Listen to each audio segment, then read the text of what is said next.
नमस्कार, बहुत बहुत स्वागत है आप सभी का हमारे कार्यक्रम में जिसका नाम है डॉक्टर्स स्पीक। दर्शकों, कहते हैं ना कि जान है तो जहान है, और ये जान भी तब तक है जब तक सांसें हैं।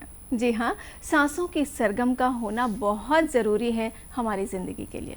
और ये सरगम भी ऐसी नहीं बल्कि इसका निश्चित ताल और लय में होना भी बहुत मायने रखता है। यानी कि कुल मिलाकर मैं यही कहना चाहती हूँ कि हमारी ज़िंदगी के लिए हमारी सांसें बहुत कीमती हैं, बहुत बेशकीमती हैं। और आज का हमारा डॉक्टर स्पीक का विषय भी यही कहता है। तो आइए पहले आपको बता दें हमारा आज का विषय है कोरोना काल में श्वास एवं छाती संबंधी रोगों से कैसे बचें। और इस विषय पर आपके सवालों का जवाब देने के लिए इस वक्त हमारे साथ स्टूडियो में मौजूद हैं छाती एवं श्वास रोग विशेषज्ञ डॉक्टर गिरीश अग्रवाल। डॉक्टर साहब, स्वागत है आपका हमारे स्टूडियो में। और दर्शकों, जैसा कि आप जानते हैं ये लाइव प्रोग्राम है, तो इसमें आप हमें फ़ोन करके सवाल भी पूछ सकते हैं। तो सवाल पूछने के लिए हमारा टोल फ्री नंबर है 1800-233-9418। नंबर एक बार फिर सुन लें, 1800-233-9418। तो आइए शुरू करते हैं हमारा आज का डॉक्टर्स स्पीक और जानते हैं आप विषय क्या है, कोरोना काल में श्वास एवं छाती रोगों से कैसे बचें। और इससे पहले कि डॉक्टर साहब मैं आपसे बातचीत शुरू करूं, सबसे पहले मैं लगाने जा रही हूं अपना मास्क। और चूँकि ये समय भी ऐसा है तो मुझे लगता है कि बहुत ज़रूरी है कि यदि हम किसी से संपर्क करते हैं, किसी से बात करते हैं, तो मास्क पहने रहना बहुत ज़रूरी है। जी बिल्कुल, बहुत ज़्यादा आवश्यक है जी। मास्क को आप एक प्रकार से वैक्सीन ही मान सकते हैं। हाँ।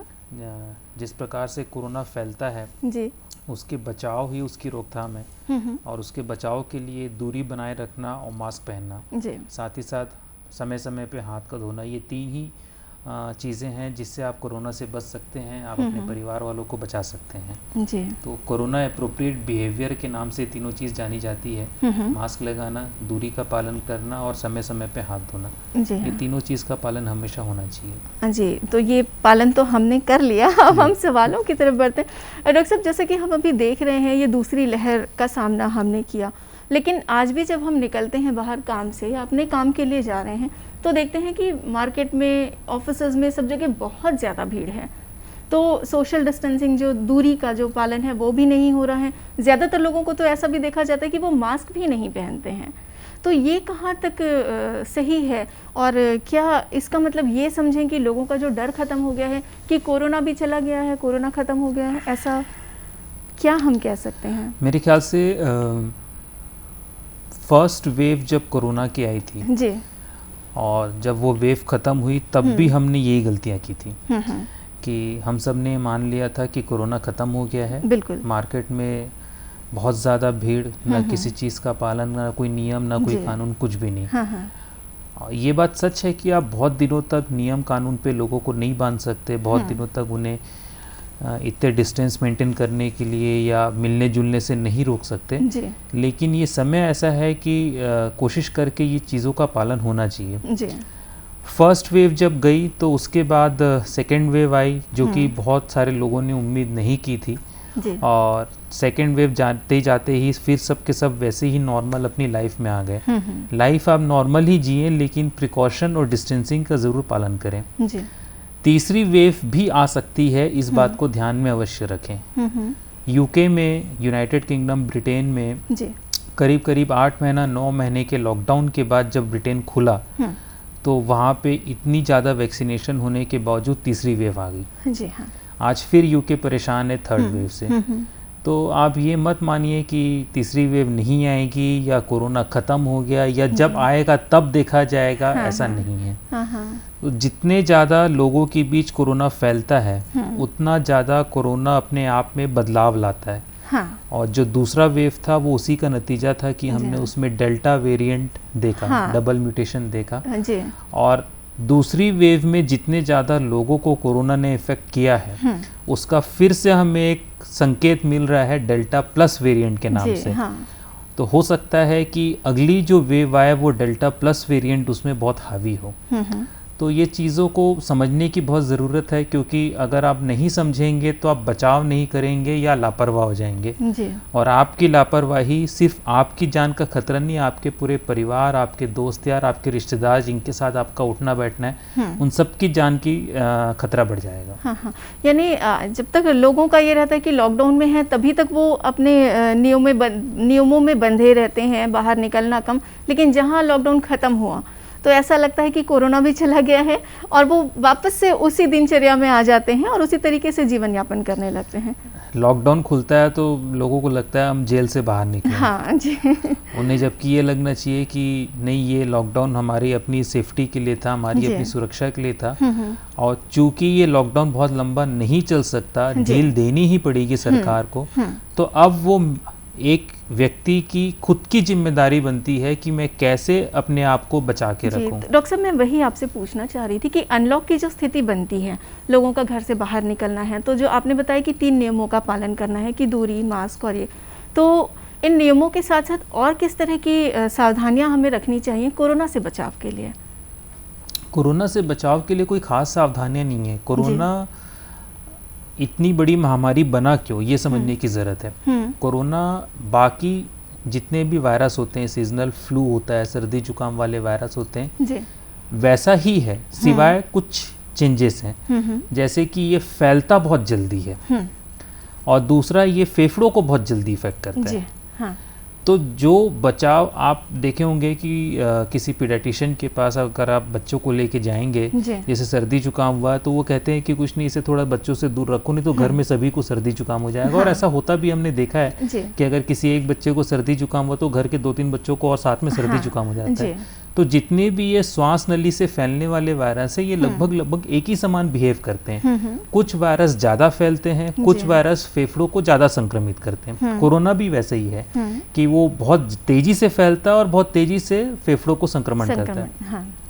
तो बचाव भी वही है कि दूरी बनाओ, मास्क पहनो, हाथ धो, कोई एक्स्ट्रा प्रिकॉशन नहीं है। ये किसी भी नॉर्मल वायरल फीवर में जो प्रिकॉशन हम रखने को बोलते हैं, सेम प्रिकॉशन इसमें है। जी डॉक्टर साहब, एक डर और होता है, जो लोग आपके साथ काम कर रहे हैं, आपके सहकर्मी हैं और उन्हें कोरोना हो चुका है, और उसके बाद जब वो ऑफिस आते हैं, ज्वाइन करते हैं, तब उनसे किसी तरह के हमें सुरक्षात्मक उपाय अपनाने चाहिए?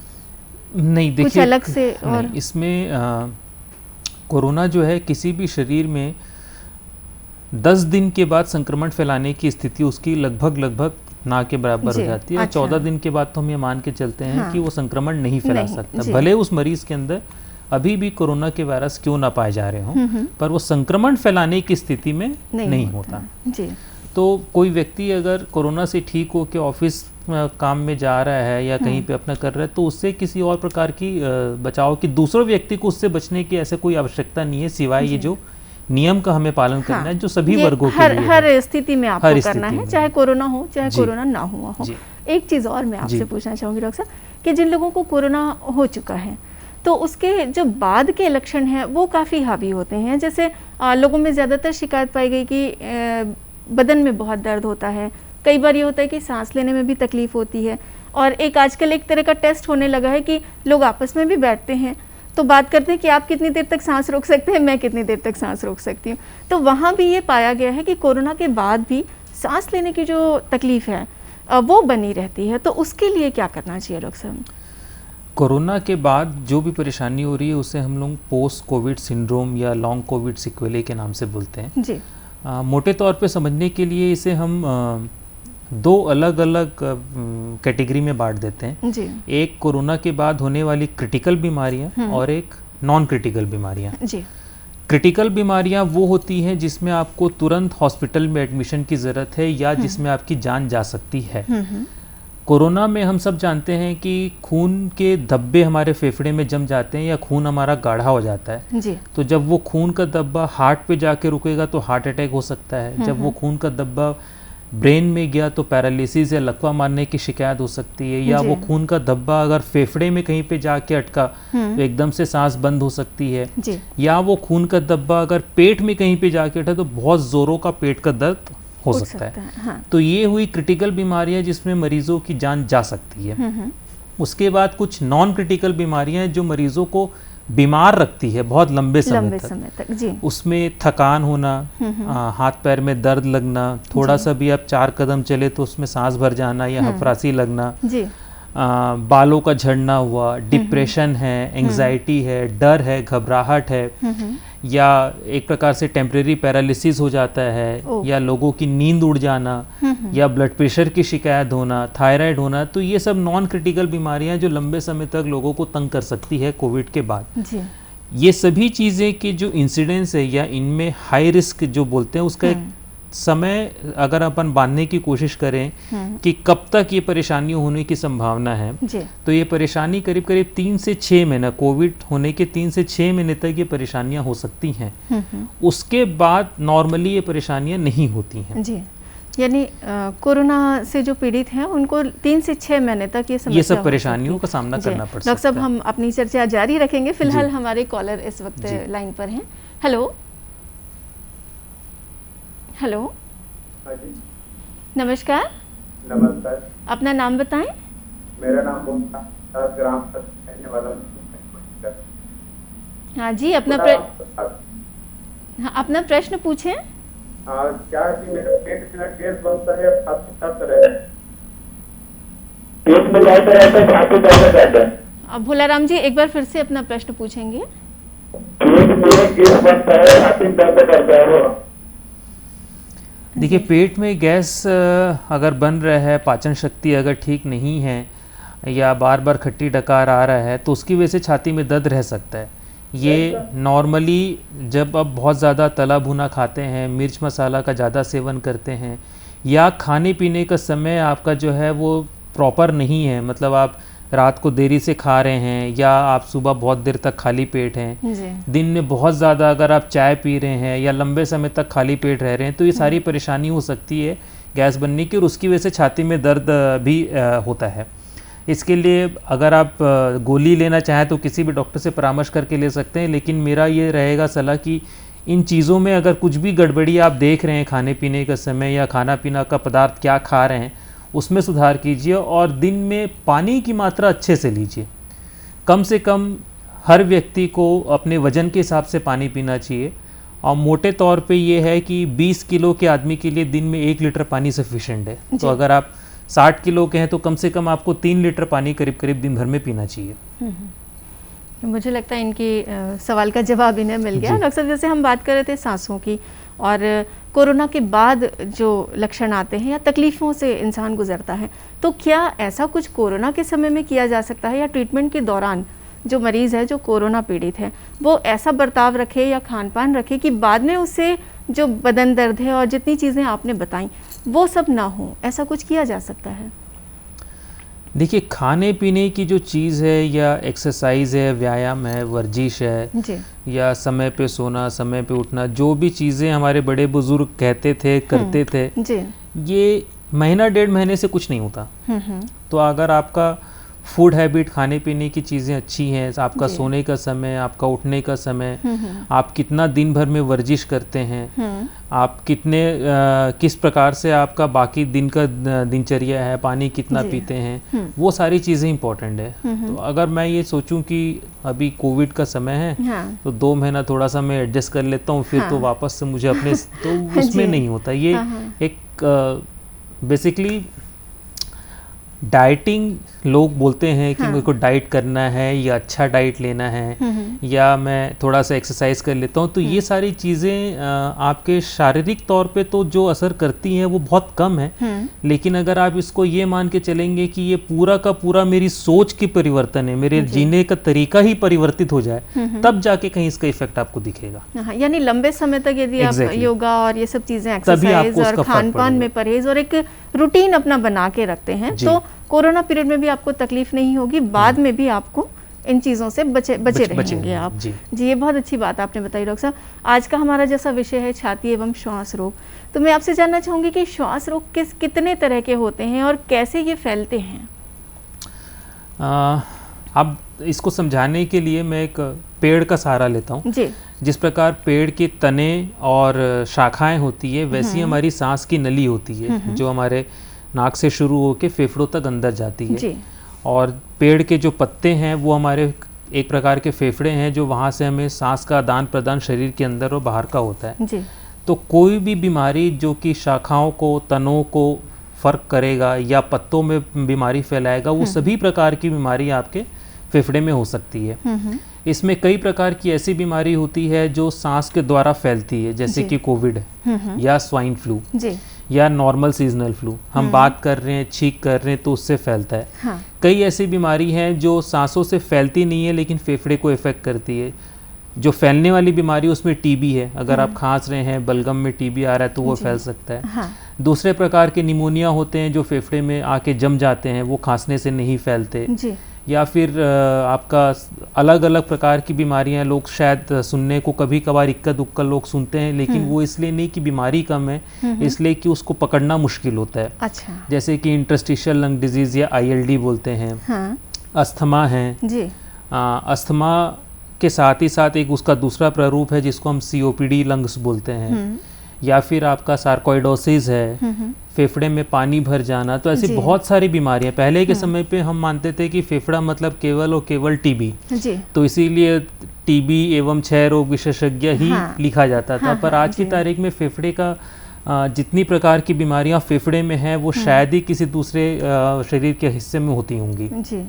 सर, जैसे हम सांसों की बात करते हैं तो सांस जो रोग हैं, श्वास रोग जो हैं, तो यदि हमें कुछ शुरू में इसके लक्षण कैसे पता चल सकते हैं कि अगर मुझे सांस लेने में तकलीफ है तो मुझे श्वास रोग हो सकता है, या ये कोई छोटी मोटी चीज़ है? जैसे कई बार ऐसा होता है कि सर्दी है तो नाक बंद हो गई, तो उससे भी क्या हम ये सोच सकते हैं कि आगे चल के हमारी ये सर्दी किसी श्वास रोग में तब्दील हो जाएगी?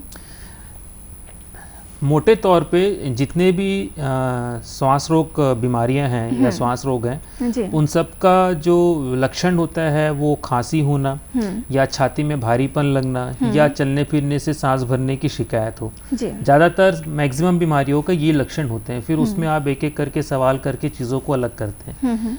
सर्दी और दमा ये दोनों आपस में जुड़े हुए हैं। इसका मतलब ये नहीं कि जिस भी व्यक्ति को सर्दी हो रही है उसको दमा हो जाएगा। हाँ। अगर आपके अनुवांशिक कारण दमा का है या आपको एलर्जी है किसी वजह से, उसकी वजह से अगर आप बार बार छींक रहे हैं तो हो सकता है कि आपको साथ में दमा भी हो या फिर आगे चल के आपको दमा भी हो जाए। हाँ। तो अगर एलर्जी की वजह से कोई छींकें आ रही है या खांसी हो रही है तो वो आपको आगे चल के दमा का रोगी भी बना सकता है, या हो सकता है उसी समय आप दमा के भी रोगी हो जाए। तो आपस में ऐसा कोरिलेशन आपको कहीं ना कहीं होगा, लेकिन ये ज़रूरी नहीं है कि हर सर्दी वाले को आपको समझना पड़ेगा कि ये कहीं दमा तो नहीं। जी, जैसे आपने एलर्जी की बात कही डॉक्टर साहब, हम बाहर निकलते हैं, आप मास्क पहने हैं या कुछ भी हैं, तो जो पोल्यूशन की वजह से भी कई बार सर्दी या श्वास रोग होते हैं, तो उनसे किस तरह से हम बच सकते हैं? देखिए, पोल्यूशन की वजह से जो परेशानियां होती हैं वो ज़्यादातर आउटडोर पोल्यूशन से कम है, इंडोर पोल्यूशन से ज़्यादा है। घर के अंदर की धूल जो है वो हमें ज़्यादा तंग करती है घर के बाहर की धूल की बजाय। जहाँ तक मैं अस्थमा की बात करूँ, जो पोल्यूशन रोड पे है या जो फैक्ट्री पोल्यूशन है या जो ऑटोमोबाइल के पोल्यूशन है, उन सब चीज़ों से आपको COPD, मतलब ये दो अलग अलग प्रकार के सांस की बीमारियां हुई, एक आपका अस्थमा व एक COPD हुआ। अस्थमा के लिए घर के अंदर की परेशानी ज़्यादा है और COPD के लिए घर के बाहर के धूल परेशानी ज़्यादा है। मौसम बदलने से आपने देखा होगा कभी कभी किसी को सर्दी जुकाम शुरू हो जाता है, तो वो मौसमी सर्दी जुकाम जो है, पतझड़ का मौसम हुआ या कोई इसका पोलन्स का मौसम हुआ, तो उसमें तो वो एक एडिशनल फैक्टर ज़रूर आता है। दोनों ही कंडीशन में, घर के अंदर की धूल या घर के बाहर की धूल है, घर के बाहर की धूल का अनफॉर्चुनेटली आप और मैं इंडिविजुअल लेवल पे कुछ नहीं कर सकते, क्योंकि बाहर की जो धूल है उस पर इंडस्ट्रियल धूल बहुत ज़्यादा है, उस पर ऑटोमोबाइल्स इंडस्ट्री का बहुत ज़्यादा धूल है। लेकिन घर के अंदर की साफ़ सफाई अगर हम रखते हैं तो डेफिनेटली हम कहीं ना कहीं अस्थमा से अपने आप को या एलर्जी से अपने आप को बचा सकते हैं। यानी हमें सावधानी रखनी है और घर के अंदर भी हमें एहतियात रखनी है और बाहर भी रखना है। सर, जैसे आपने बताया मौसम के बदलने से भी बहुत फ़र्क पड़ता है, तो अभी एक तरह हम कोरोना से भी जूझ रहे हैं, दूसरी तरफ मौसम भी बदल गया है, यानी अब बारिश का सीज़न आ गया है, और बारिश यानी सर्दी खांसी वायरल ये चीज़ें तो आती ही हैं साथ में। तो इस पर्टिकुलर टाइम में हम सभी को, जिन्हें कोरोना हो चुका है, जिन्हें कोरोना नहीं हुआ है और वो अपने काम के लिए बाहर निकलते हैं, उन्हें किस तरह की सावधानियां रखनी चाहिए?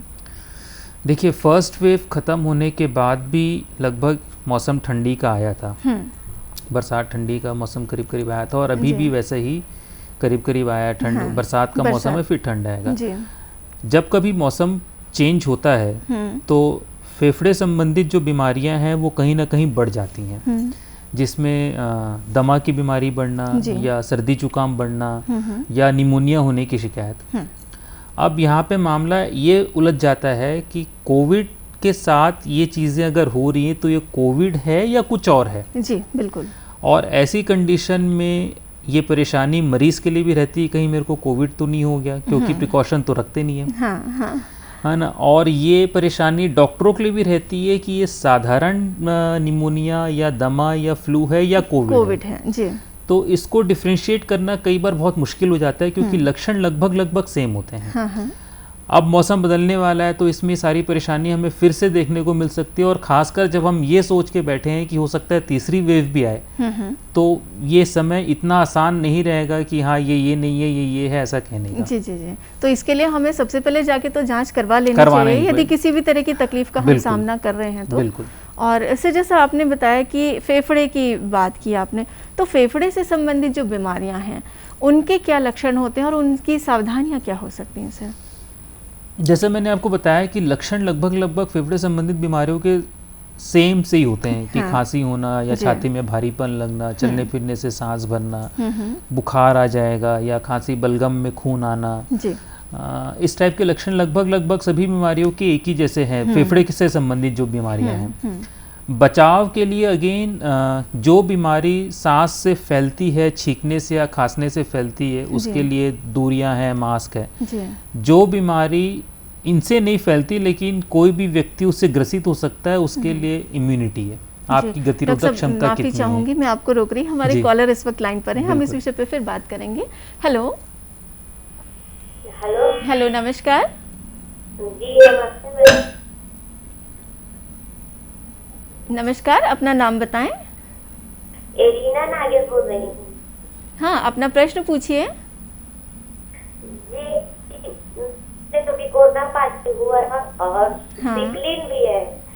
हाँ, तो वैक्सीन लगवा सकती हूँ कि नहीं? ये आज का बड़ा ज्वलंत प्रश्न है डॉक्टर साहब, मैं भी आपसे ये सवाल पूछना चाहती थी। सिकलिंग हमारे प्रदेश में वैसे बहुत सारे लोगों को है जी। देखिए इसमें समझने की जो चीज़ है, पहले आपके प्रश्न का उत्तर दे दूँ, आप वैक्सीन लगवा सकते हैं। समझने की चीज़ ये है कि कोरोना में खून गाढ़ा होने की परेशानी होती है और सिकलिंग के मरीजों में भी खून गाढ़ा होने की परेशानी होती है। ठीक है, तो ऐसी स्थिति में आप बहुत ज़्यादा रिस्क पे हैं कि आपका, अगर आपने अपना पानी की मात्रा बराबर नहीं रखा है तो आपका रिस्क है कि आप खून गाढ़ा होने की शिकायत आपको हो सकती है। जी। 3 प्रकार की वैक्सीन अभी भारत में मौजूद है। एक कोवैक्सीन है, एक कोविशील्ड है और एक स्पुतनिक है। कोविशील्ड जो वैक्सीन है उसके साथ कई बार ये इंसिडेंस देखा गया है कि जिस भी मरीज को कोविशील्ड लगता है उसका खून गाढ़ा होता है। हालांकि इस वजह से कोविशील्ड वैक्सीन को कई जगह विदेशों में बैन किया गया और उसके बाद बैन हटा लिया गया कि नहीं, ये बहुत ज़्यादा इम्पॉर्टेंट नहीं है कि इतना इससे खून गाढ़ा होने की शिकायत हो। फिर भी अगर आपके पास ऑप्शन है तो आप कोवैक्सीन या स्पुतनिक लगवाइए जिसको सिकलिंग की परेशानी है, रादर देन आप कोविशील्ड लगवाइए। पर आप वैक्सीन लगवा सकते हैं और वैक्सीन लगवाना ही है। जी डॉक्टर साहब, ये वैक्सीनेशन का सवाल भी था, मैं आपसे पूछना भी चाह रही थी कि गांव में भी हम देखते हैं, यहाँ तक कि शहरों में भी ये है कि लोग इंजेक्शन वैक्सीनेशन से बचना चाहते हैं। मैं चाहूँगी कि आप जल्द से जल्द बताएं, हमारा समय होने वाला है, कि वैक्सीनेशन करवाना चाहिए या नहीं करवाना चाहिए और उससे किस तरह से बच के रहना चाहिए। देखिए ये परेशानी हम भी बहुत सुन रहे हैं कि जो भी स्वास्थ्य कर्मी गाँव में जाता है वैक्सीन लगवाने के लिए, वहाँ पे सरपंच से बात करता है या मुखिया से बात करता है, तो बहुत सारे लोग झुंड बना के, समूह बना के उसको मार पीट के भी भगा दे रहे हैं। सब नकार रहे हैं। और उन लोगों का अपना तर्क ये है कि हमने देखा है इस व्यक्ति ने वैक्सीन लगाया 3 दिन बाद मर गया, हमने देखा है कि वहाँ इसके रिश्तेदार ने मर गया। मैं एक बात कहना चाहूँगा कि अगर वैक्सीन से इतनी मौतें होती तो ये वैक्सीन पूरे विश्व में नहीं लगाई जाती। बिल्कुल सही। 140 करोड़ जनसंख्या के लिए अगर हम वैक्सीन प्लान कर रही है सरकार, तो उसमें इतना रिस्क नहीं हो सकता, सबसे पहली चीज़। दूसरी चीज़, अगर आप वैक्सीन नहीं लगाएंगे जी। तो तीसरी वेव में आप शायद अपने किसी करीबी को खोता हुआ पाएंगे। यानी वैक्सीन के अलावा आपके पास आज की तारीख में कोई और तरीका नहीं है। वैक्सीन कितनी कारगर है ये प्रश्न अलग है, लेकिन क्या वैक्सीन के अलावा कुछ और हमारे पास विकल्प है? तो नहीं है जी। और अगर आप ऐसा ही करेंगे तो ये हो सकता है कि आपको तीसरी वेव भी आए, हो सकता है चौथी वेव भी आए। जी। विश्व स्वास्थ्य संगठन और अमेरिका ने ऑलरेडी कह चुका है कि कोविड वायरस 2025 तक कहीं नहीं जा रहा। ये हर थोड़े थोड़े महीने में इस प्रकार से आते रहेगा। जी। तो इसके लिए बचाव के लिए आपके पास वैक्सीन के अलावा कुछ कोई भी विकल्प नहीं है। तो नहीं है, मैं आप जी। सभी से निवेदन करूंगा कि जो भी स्वास्थ्य कर्मी या कर्मचारी आपके पास वैक्सीन लगाने के लिए आ रहा है उसका सहयोग करें, खुद भी वैक्सीन लगाएं और अपने आसपास के लोगों को प्रेरित करें कि वो वैक्सीन लगाएं। जी डॉक्टर साहब, आपने बहुत अच्छी जानकारियां हमें दी हैं, वैक्सीन के लिए भी आपने बताया, आपका बहुत बहुत धन्यवाद। Thank और you. दर्शकों, जैसा कि हम जानते हैं कि वैक्सीनेशन ही एक अंतिम या एकमात्र विकल्प है हमारे लिए कोरोना से बचने के लिए। तो जिस तरह से हमने प्रोग्राम के शुरू में मास्क लगाया है, आपसे गुजारिश करूंगी कि आप सभी वैक्सीनेशन जरूर करवाएं। आपसे फिर मुलाकात होगी, दीजिए इजाजत, नमस्कार।